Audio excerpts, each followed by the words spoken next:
नमस्कार। Black and white में आप सभी दर्शकों का स्वागत है।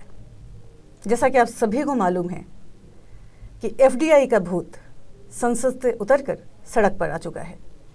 पूरे देश में विरोध प्रदर्शन जारी है और बहुत सफलतापूर्वक भारत बंद आयोजित किया गया है। सबसे बड़ी बात है कि इस धरना प्रदर्शन में और भारत बंद का जो आयोजन है, इसमें देश के खुदरा व्यापार के जो व्यापारी हैं और छोटे दुकानदार हैं वो शामिल हो चुके हैं।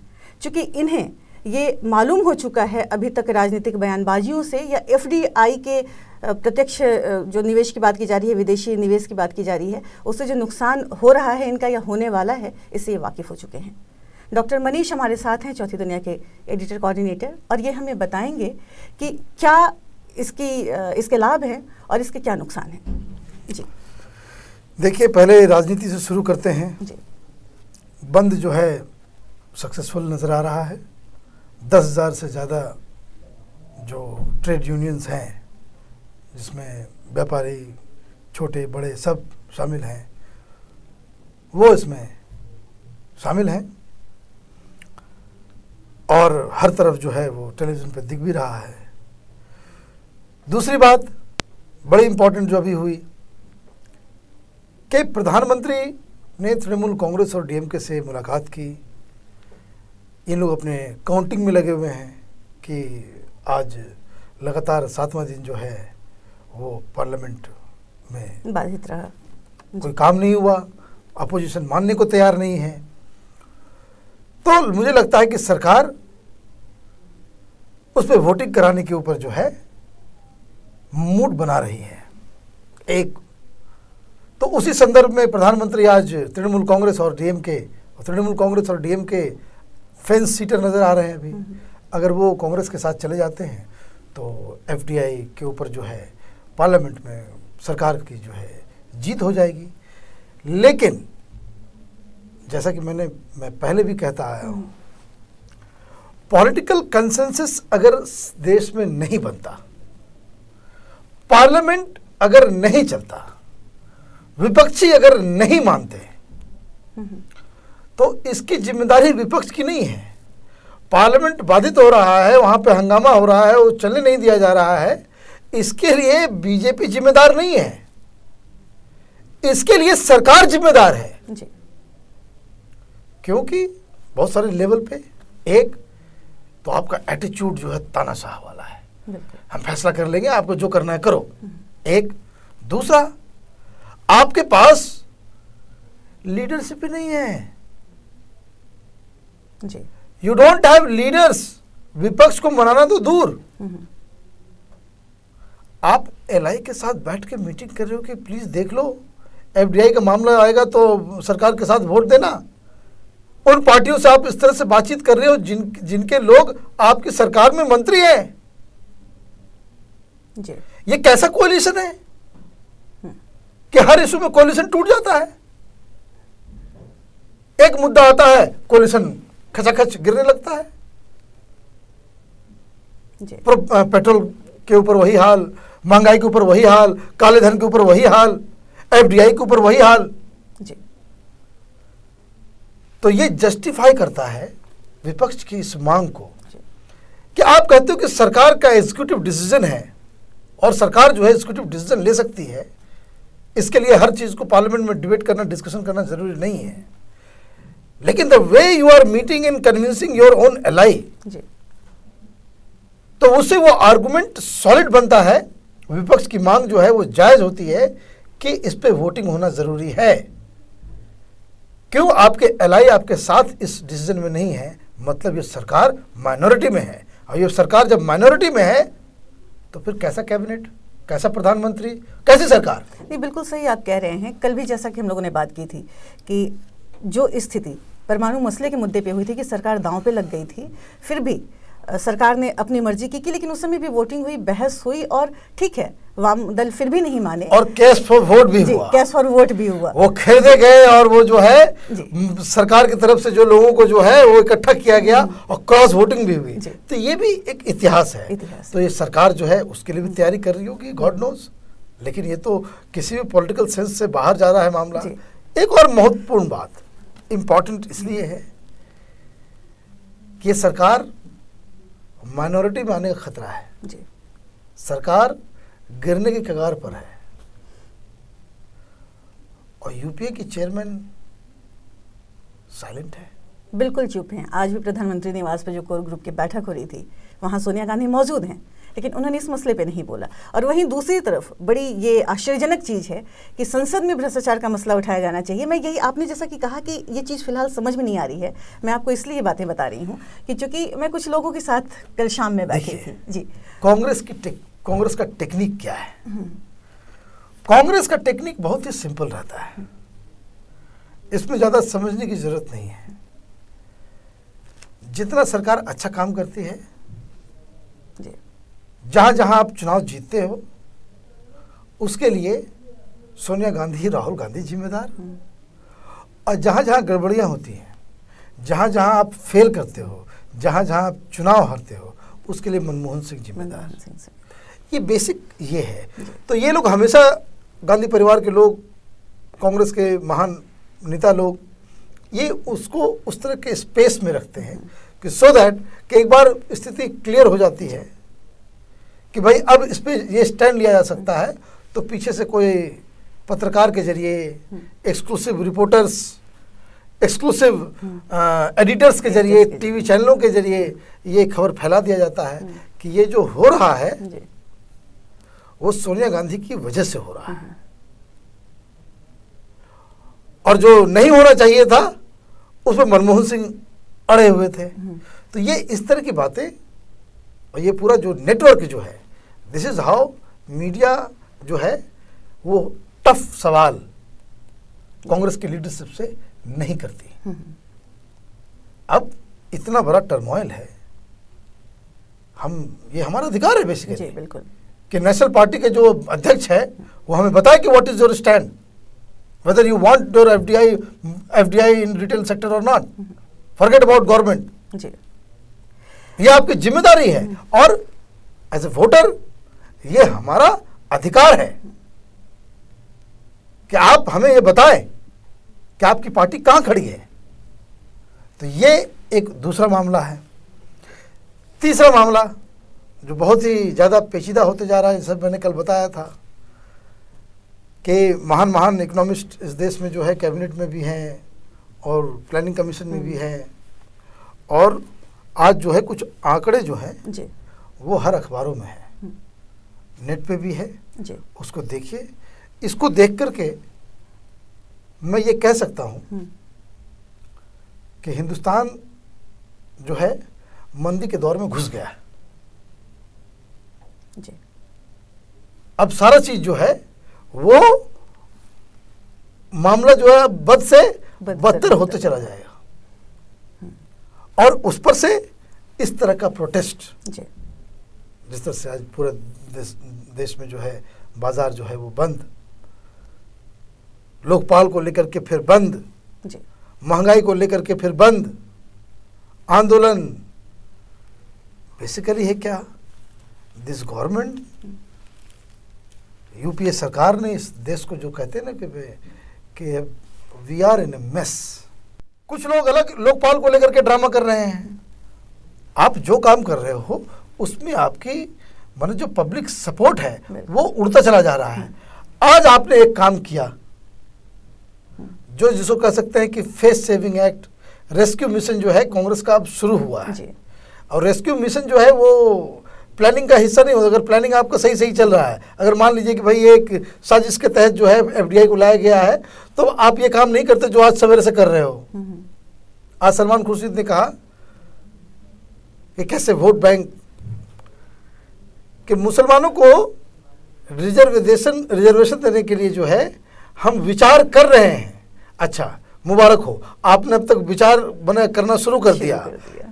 3 साल से जो है रिपोर्ट पड़ी हुई है आपके पास, और रंगनाथ कमीशन रिपोर्ट जो है आपके पास जो है पड़ी हुई है। आपने उसको, हम लोगों ने उसको छाप दिया था, तो आपको जबरदस्ती जो है मुलायम सिंह की वजह से, उसके प्रोटेस्ट की वजह से और चौथी दुनिया के जो पब्लिकेशन की वजह से आपने पार्लियामेंट में उसको रख दिया। ठीक है, रख दिया, रखा कैसा, एक्शन टेकन, रिपोर्ट अभी तक नहीं आया है, जबकि प्रधानमंत्री ने जवाब दिया था कि बहस करेंगे और उसको हम लागू करेंगे। और अब आप कह रहे हो कि भाई आप जो है अभी विचार कर रहे हो जी। तो ये आप ये समझ लिए हो कि सलमान खुर्शीद साहब ये समझ लिए कि देश के जो मुसलमान जो हैं वो जाहिल हैं, बेवकूफ़ हैं, कि उनके एक बयान से जो है वो जय जयकार करने लगेंगे कि चलो भाई कांग्रेस के लोग जो है रिजर्वेशन देने के लिए अब सोचना शुरू कर दिया है। पर अगर सियासत नहीं है मनीष जी, तो ये तो कुछ वर्षों से प्लानिंग चलती चली आ रही थी। नहीं, एफडीआई सियासत का हिस्सा नहीं है। एफडीआई जो है इस मौके पे लाना, एफडीआई को इस मौके पे लाना, मौके पे लाने के मतलब क्या है? देखिए, इस गवर्नमेंट को ये आंकड़े जो आ रहे हैं जी, वो बहुत ऐसा नहीं कि अचानक से हुआ है। आप पिछला क्वार्टरली रिजल्ट भी देखिए जी, वो भी नीचे जा रहा है। इस सरकार को पैसे चाहिए विदेशी निवेश, so that they can do these things. अब आप देखिए, एक दो चीज़ और मैं बताता हूँ कि स्टोरी हम लोग करते हैं कि बहुत सारे रिकमेंडेशंस हैं, जैसे नरेगा है, जैसे बहुत सारा चीज़ है। बीच में प्लानिंग कमीशन के मोन्टेक अहलूवालिया ने उन्होंने बताया कि भाई कि जो सरकार के द्वारा चलाई जा रही जितनी जो नीतियां हैं जिसमें सरकार का पैसा ही लगता है, जैसे नरेगा है और सिर्फ लॉट ऑफ, एक डिस्ट्रिक्ट में 150 से ऊपर पॉलिसी जो है सरकारी नीति जो है वो केंद्र से वो डिस्ट्रिक्ट के डीएम जो है उसको लुक आफ्टर करते हैं, जिसमें सरकार सिर्फ पैसा बांटती रहती है। कोई ये पेंशन है तो कोई उस चीज़ के लिए है, कोई उस चीज़ के लिए, there is whole lot of welfare measures. लेकिन ये सब किताबी है जिससे कुछ फायदा नहीं हो रहा है। तो मोन्टेक अहलूवालिया ने कहा कि भाई the whole point is, if you want to do reforms, if you want to strengthen the economy, बहुत सारा इंफ्रास्ट्रक्चर का इशू रखा हुआ है हमारे देश में। अभी भी बिजली पानी का बहुत दिक्कत है। आप हर देश में कोई भी इंडस्ट्रियलिस्ट हर जगह जाकर के वो इंडस्ट्री नहीं खोल सकता। हालांकि आपके पास वैसा इंफ्रास्ट्रक्चर होना चाहिए कि जहाँ पे कोई भी देश, कोई भी विदेशी पूंजी या कोई भी डोमेस्टिक पूंजी वाले भी अगर ये चाहे कि भाई कि हमें बिहार में जो है सिवान में हमको एक इंडस्ट्री खोलना है, क्या वो खोल सकता है? अभी नहीं खोल सकता। क्यों? इंफ्रास्ट्रक्चर नहीं है, रोड नहीं है, रेल नहीं है, ट्रांसपोर्टेशन का सिस्टम नहीं है, बिजली की व्यवस्था नहीं है। तो ये इस तरीके के लिए तो जो इनका जो पूरा एजेंडा है वो पीछे चल रहा था। तो व्हाट दे वर प्लानिंग कि भाई सबसे पहले ये खर्च जो हो रहा है वो बहुत ज़्यादा स्केल में हो रहा है। तो मोन्टेक अहलूवालिया के बयान है, हालांकि वो डिस्कस ज़्यादा नहीं हुआ, कि वे एक रिव्यू करते हैं कि कौन कौन सी योजनाएं सचमुच लोगों तक पहुंच रही हैं और कौन कौन सी योजनाएं नहीं पहुंच रही हैं, और किसमें गड़बड़ियां हैं उसको जो है उसको हटाते हैं। तो 150 पॉलिसी एक डिस्ट्रिक्ट में चल रहा है, हर डिस्ट्रिक्ट में चल रहा है। तो कुल मिलाकर मालूम चला कि 97% इस तरह के पॉलिसीज हैं जिसका इनफैक्ट कहीं कोई नामो निशान नहीं, वो पैसे जा रहे हैं। और मोन्टेक सिंह की इस पहल का जो बुरा असर उन पे पड़ा, आपको पता होगा कि मोन्टेक अहलूवालिया प्रधानमंत्री के सलाहकारों की कोठरी में आते थे, अभी वो दूर हो गए हैं। ये अब है क्या? अब इसका अपोजिशन हो गया जी। सरकार फिर भी कुछ करना चाह रही थी, तो क्या कौन सा लड्डू दिखाए विदेशी निवेश को कि वो यहां आकर के करे? तो इन लोगों को सबसे शॉर्टकट रास्ता नजर आया कि फटाफट जो है एफडीआई को इंट्रोड्यूस करो जी, रिटेल में जी। This is how they took a step. लेकिन जो लोग ये कहते हैं कि भाई रिफॉर्म्स चाहिए, लेकिन एफडीआई अगर आप डायरेक्ट लेकर के आते हो तो उसके लिए आपकी अपनी तैयारी होनी चाहिए। समस्या बस यही है जी। कि आपकी अभी उस तरह की तैयारी नहीं है कि आप फॉरेन डायरेक्ट इन्वेस्टमेंट को अगर हिंदुस्तान में आने दोगे तो आप कहीं कुछ स्टैंड भी कर पाओगे। बिल्कुल। इसमें फिर नुकसान ही नुकसान होगा। अब जैसे टैंक को गुजारना है तो कच्ची सड़कों पे अगर आप टैंक को गुजार दो तो पूरा सड़क ही चौपट कर देगा वो। बिल्कुल। टैंक को लाना है तो उसके लिए रोड भी तैयार करना पड़ेगा ना जी। तो वो तैयारी नहीं है। जब तैयारी नहीं है तो ये प्रोटेस्ट हो रहा है।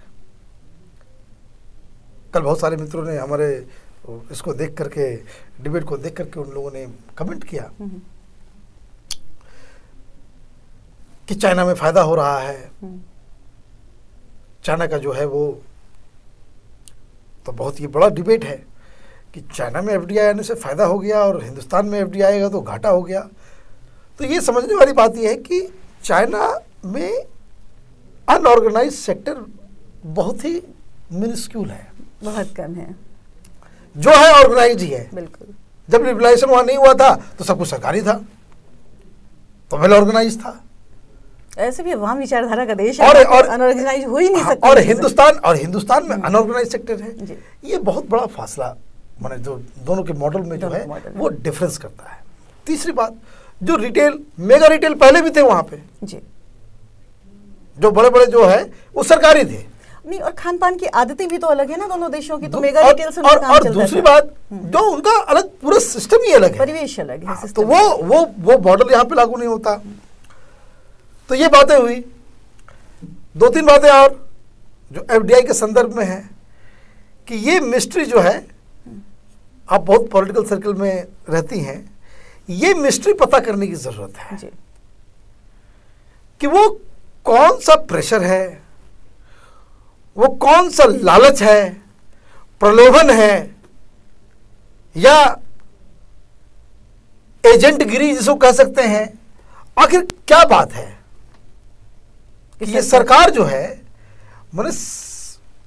माने सरकार के अस्तित्व को जो है दांव पर लगा करके इस एफडीआई को लागू करने के पीछे लगी हुई है। ये मुझे माने ये सवाल, असल सवाल यही है। बिल्कुल सही सवाल है आप कि आखिर ऐसे क्या बात है कि आप अपनी गर्दन कटा करके जो है उस चीज को जो है, ऐसे तो बहुत देशभक्त लोग करते हैं कि भाई भारत माता के नाम पे जो है प्राणों की आहुति दे दी। ये तो विदेशी कंपनियों के लिए आप आहुति देने के लिए तैयार हो, माने सरकार की, कांग्रेस पार्टी की। दो तीन बातें इस पे भी जो पॉलिटिकल सर्कल में जो बातें चर्चा में हैं। एक तो पिछले 2-3 सालों से ये जब यूपीए 2 की सरकार बनी तभी से ये कोशिश की जा रही है कि मनमोहन सिंह किसी न किसी बहाने इस्तीफा दे दें ताकि राहुल गांधी को प्रधानमंत्री बनाया जा सके। यूपीए सरकार का जब 1 साल पूरा हुआ और प्रेस कॉन्फ्रेंस हुआ तो उसके पहले मनमोहन सिंह हमेशा ये कहते थे कि राहुल गांधी को प्रधानमंत्री बना दिया जाए, वही इस काबिल हैं। लेकिन जब पत्रकारों ने सवाल किया विज्ञान भवन में उनसे कि क्या राहुल गांधी प्रधानमंत्री पद के काबिल हैं, तो उन्होंने बड़ी सफाई से ये कहा कि राहुल गांधी में केंद्रीय मंत्री बनने के तमाम गुण हैं। उन्होंने उसी वक्त खारिज कर दिया। उसके बाद जैसे कि खबर भी आई और हम लोगों ने खबर भी की थी, एक्सक्लूसिव खबर चौथी दुनिया में छपी थी कि उनके सलाहकारों ने ये कहा कि इस्तीफा तो मनमोहन सिंह कतई मत देना आप। जब आप इस्तीफा दे देंगे तो लोग आपको कमजोर प्रधानमंत्री ग्रुप में जानेंगे। जाने के पहले आप कुछ इकोनॉमिक रिफॉर्म्स करके जाइए।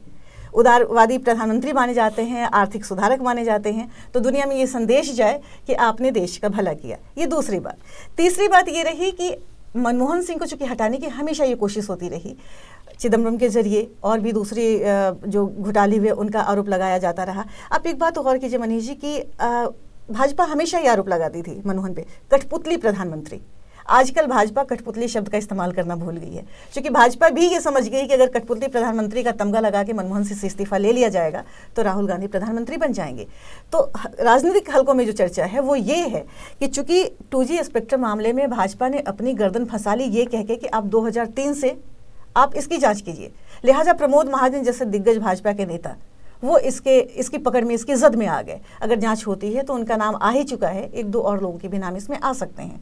अटल बिहारी वाजपेयी तक का नाम लिया जा रहा है, क्योंकि उनके समय में ये निवेश की भी बात की जा रही थी कि इसमें विदेशी निवेश हो, और विदेशी निवेश जब शुरू हुआ वो कहानी नहीं, मैं वही बता रही हूँ कि घुमा फिरा करके मकसद एक ही है, राहुल गांधी को प्रधानमंत्री बनाना। इसके लिए तमाम तिक्रमें की जा रही है। ये चर्चा है, ये चर्चा है। नहीं, ये चर्चा जरूर है, ताकि इस बहाने मनमोहन सिंह इस्तीफा दे दें। ये मैं बता रहा हूँ, सरकार गिर जाए। ये बड़ा मिसलीडिंग हो जाएगा। नहीं, हो सकता है कि ये चर्चा जो है, अब ये वैसे ही बात है कि बहुत सारे लोग, बहुत सारे पत्रकार कल बता रहे थे कि देखिए सोनिया गांधी इसलिए चुप है इस पूरे मसले पे क्योंकि सोनिया गांधी नहीं चाहती कि भाई एफडीआई आए। लुक एट दिस, ये वही बात है। नहीं, मैं वही कह रही हूँ कि लेकिन मैं आपको बताता हूँ साइकी क्या है। अफवाहों का बाजार इसलिए गर्म किया जा रहा है कि किसी को हकीकत समझ में ना आए। देखिए, मैं साइकी बताता हूँ संतोष जिन्नी की स्टोरी की, और मजेदार स्टोरी है कि मनमोहन सिंह ऐसा क्यों कर रहे हैं। मनमोहन सिंह पिछले 2 साल में इतनी विदेश यात्रा पे गए हैं कि देश का कभी कोई दूसरा प्रधानमंत्री गया ही नहीं गया, और ऐसे ऐसे देशों में गए हैं जहां जाने का कोई तुक नहीं बनता। और ऐसे ऐसे देशों में गए हैं जिससे पहले हमारा कोई ज्यादा रिश्ता भी नहीं था। जाम्बिया जैसे देश से भारत का क्या आर्थिक और ना ही हो सकता है, और ना ही जी आप वहां जाकर के कोई पाथ ब्रेकिंग काम करके चले आए कि नया रिश्ते में जो है कोई नई गर्माहट शुरुआत आ गई हो और उससे कुछ हिंदुस्तान को बहुत फायदा हुआ हो, या हम जो हैं बहुत ही हमारा वर्ल्ड लेवल पे। बेसिकली साइकी क्या है कि मनमोहन सिंह वो जानते हैं कि अब वो प्रधानमंत्री नहीं बनेंगे। He also knows that his time is up. और इतिहास तो बड़ा क्रूर होता है, आदमी को एनालाइज करने में किसी को नहीं छोड़ता जी। तो इनके मन में वो सवाल जो है वो घूमता है कि कैसे प्रधानमंत्री हमको याद किया जाए जी। तो इनको जो है नेहरू बनना है, इनको जो है नेहरू बनना है जी। इनको जो है नेहरू बनना है। इनको लगता है कि लोग उनको जो है नेहरू और इंदिरा गांधी, लाल बहादुर शास्त्री और अटल बिहारी वाजपेयी के श्रेणी में खड़ा कर दे, श्रेणी में जो है इनको खड़ा किया जाए। लेकिन हकीकत क्या है? हकीकत ये है कि अभी जिस तरह का रसाकसी चल रहा है वो दिन दूर नहीं कि कांग्रेस के अंदर में जो लोग लोकसभा से हैं, जो लोकसभा के सांसद, ये कांग्रेस पार्टी के अंदर ही अंदर, पार्टी टूटेगी नहीं लेकिन अंदर ही अंदर अभी सुगबुगाहट जो सुनाई पड़ रहा है, ये ज्वालामुखी पार्टी के अंदर बन जाएगा। People, the MPs themselves they will call कि भाई अब इस प्रधानमंत्री के नेतृत्व में जो है संगठन आगे नहीं बढ़ेगा। और ये हो रहा है, आपका कहना बिल्कुल सही है। और ये चीज जो है हो रही है ये चीज। अब ये एक तो सही के दूसरा इसमें जो बातें हैं, जो एक इन्फ्रेंस जो मैं ड्रॉ करता हूं कि राहुल गांधी या सोनिया गांधी, राहुल गांधी बोल पड़े जिस दिन एफडीआई लागू किया गया, जो कैबिनेट डिसीजन लिया गया, अगले दिन वो यूपी में किसी रैली में थे और बहुत बड़ा चढ़ा करके बताया कि हम ऐसा हो जाएगा वैसा हो जाएगा, 50 तरह की बातें उन्होंने की। उस दिन के बाद से अब तक फिर चुप हो गए। नहीं, कल उन्होंने भ्रष्टाचार का मसला उठाया जो संसद में उठना चाहिए था। भ्रष्टाचार का मुद्दा नहीं, एफडीआई के ऊपर एक मजेदार बात जो मैं फिर से रिमाइंड करना चाहता हूं कि यूआईडी को ये हर जगह ये लोग घुसेड़ देते घुसेड़ रहे हैं। एजेंडा बिल्कुल साफ है। आप विदेशी पूंजी निवेश, बड़ी बड़ी कंपनियां, उसके लिए इस देश का जो अनटैप्ड मार्केट है, जिस मार्केट को टैप करने के लिए इन कॉर्पोरेट हाउसेस को अरबों खरबों रुपए खर्च करने पड़ जाएंगे, जिस चेन को बनाने में बड़ी बड़ी कंपनियों को अरबों खरबों और कई साल लग जाएंगे, आप सरकार में रह करके आप एक ऐसी पॉलिसी को आप बढ़ावा दे रहे हो जो उनको घर बैठे बिठाए मुफ्त में हमारे सेमी अर्बन और रूरल मार्केट के साथ जो है आप उनको वाबस्ता करवाओगे, उनसे जोड़ दोगे। तो ये एक खतरनाक स्थिति है और इसके लिए जो पैसा जा रहा है, सरकार वो सब फैसले ले रही है और ये एज ए सिटीजन ये हमारा दायित्व बनता है कि हम इस चीज़ को उठाएं कि सरकार एक के बाद ऐसे ऐसे फैसले लेती चली जा रही है कि जिसका भार, जिसका बोझ देश नहीं उठा पाएगा। नहीं, हम लोग को टैक्स पेयर्स को उठाना पड़ता है, टैक्स पेयर्स को उठाना पड़ता है। और सरकार जो है जब पॉलिसी डिसीजन के ऊपर जब बात आती है, जब हमारे वेलफेयर की बात आती है, तो सरकार उसमें जो है प्राइवेट कंपनियों के माथे उसको के हवाले कर देती है। और अब जिस तरह से विरोध हो रहा है, मैंने पार्लियामेंट के शुरू होने से पहले ही मैंने कहा था कि एफडीआई का मामला आएगा और विपक्ष को किसी भी कीमत पर पार्लियामेंट नहीं चलने देना चाहिए। हाँ, आपने ये खबर की थी बहुत पहले खबर की। और ये वो हो रहा है और होना भी चाहिए। ये 9 बजे बैठने वाले बड़े बड़े एडिटर्स वो कुछ भी कहते रह जाएं कि टाइम वेस्ट हो रहा है, नहीं।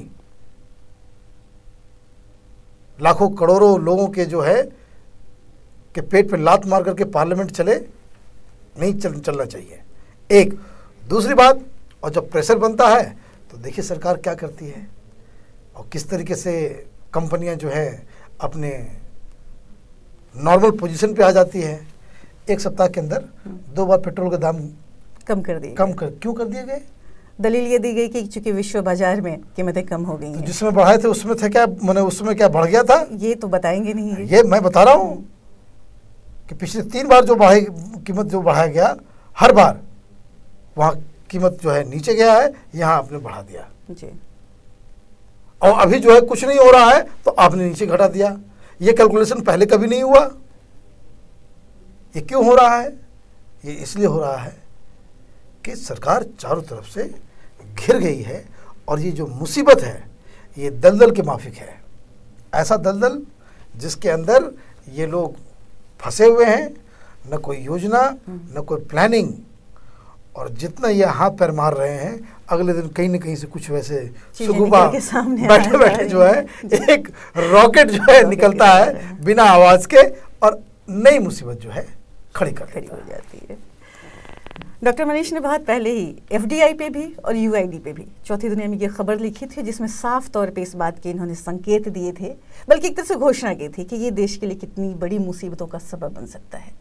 सरकार इस मसले पे दलील ये दे रही है, अब एक नया झांसा फेंक रही है। जैसा कि डॉक्टर मनीष ने सलमान खुर्शीद की बात कही कि वो शब्दों का जाल बुन रहे हैं। अब वो ये कह रहे हैं कि आप टेलीकॉम क्षेत्र को देखिए, टेलीफोन के क्षेत्र में जब विदेशी कंपनियों ने दखलंदाजी शुरू की, उसमें निवेश करना शुरू किया तो टेलीफोन की कीमतें कम हो गई, कॉल रेट्स कम हो गए। इसी तरीके से जब विदेशी निवेश होगा किराना क्षेत्र में तो कीमतें कम होंगी, महंगाई कम हो जाएगी। लोगों को ये समझाने और भरमाने की कोशिश की जा रही है, पर सवाल फिर वही है कि महंगाई भले ही कम हो जाए, लेकिन जब करोड़ों लोग बेरोजगार होंगे, उनकी जेब में पैसा नहीं होगा, तो महंगाई कम भी हो जाए, रोटी सस्ती मिलने लगे, खरीदेंगे कहाँ से? तो चौथी दुनिया के ब्लैक एंड व्हाइट में कल हम फिर मिलेंगे किसी नए मसले पर चर्चा करने के लिए डॉक्टर मनीष के साथ। तब तक के लिए दीजिए इजाज़त। नमस्कार।